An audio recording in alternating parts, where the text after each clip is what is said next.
What does a contender to be Prime Minister and the Southampton football legend Matt Le Tissier have in common? Well, Rishi Sunak was born in Southampton General Hospital on May the 12th, 1980, and the Saints legend was his boyhood hero.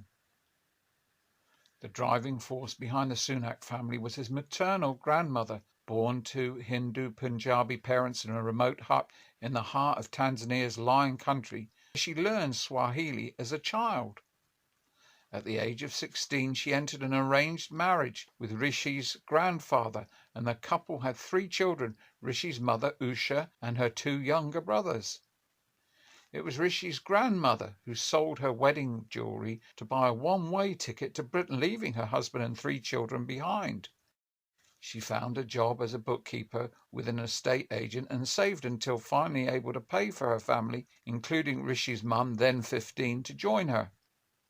Once settled in Britain, Rishi's mum went on to study pharmacology at Aston University, where shortly afterwards she was introduced to Yashvir Sunak, a medical student whose upper middle-class Punjabi family had also moved to Britain from East Africa during his young adulthood.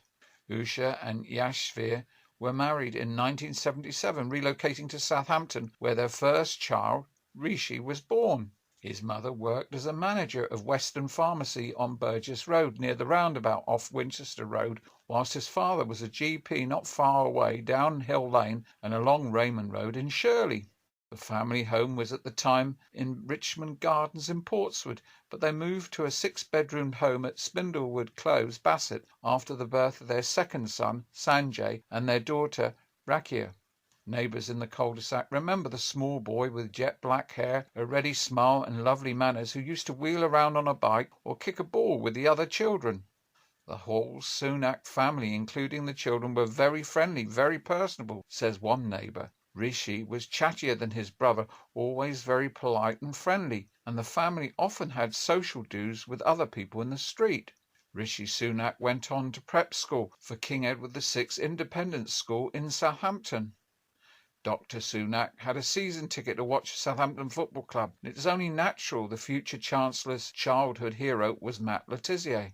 Rishi spoke about his identity and upbringing to the BBC, saying, "I'd be at the temple at the weekend, I'm a Hindu, but I'll also be at the Saints game as well on Saturday. You do everything, you do both." His parents decided to aim higher than King Edward VI and sent him to Winchester College, one of the great schools of England.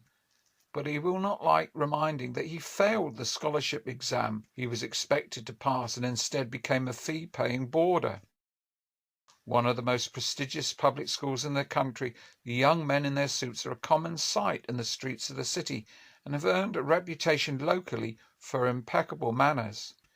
It seems the naughtiest thing Sunak ever did was to smuggle a handheld television into the school so that he could not miss any key games of Euro 96.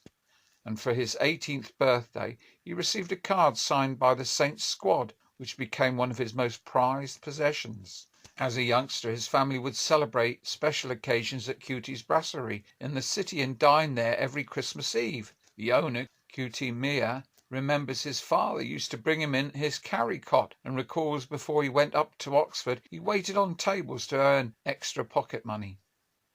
At Oxford, he read philosophy, politics and economics before studying for an MBA at Stanford University, California, where he met his wife, much as maid of her father, who founded a software company which is to make the family one of the richest in India.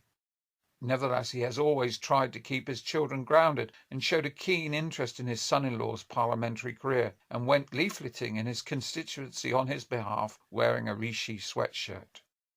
Rishi Sunak put down roots in his new constituency of Richmond, North Yorkshire, with a £1.5 million Georgian manor set across 12 acres, including an ornamental lake where he now entertains the constituency membership with lavish summer parties at which uniformed staff serve champagne and canapes, and the newspapers have dubbed him the Maharaja of the Yorkshire Dales.